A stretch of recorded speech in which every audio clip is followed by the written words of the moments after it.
Alam mo ba na noon, hindi natapos ang relasyon ng mga Pilipino sa kanilang mga patay?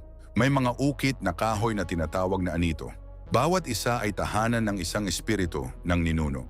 Hindi sila palamuti, hindi sila basta relihiyon. Sila ang tulay sa pagitan ng buhay at ng namatay na mahal sa buhay.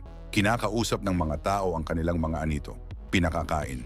Tinatanong kung ano ang gagawin sa mahahalagang desisyon.